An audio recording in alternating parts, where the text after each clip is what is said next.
Danes predajemo namenu prostore za računalniško tomografijo oziroma CT, kot to radi imenujemo.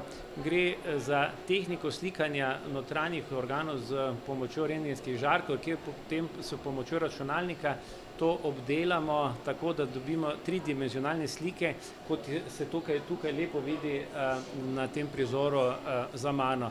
Gre za investicijo v višini 1.080.000 evrov, od česar je sam aparat stal 760.000 evrov, ostalo pa gre za investicijo in pa predvsem za ureditev prostorov, v katerih se zdaj nahajamo.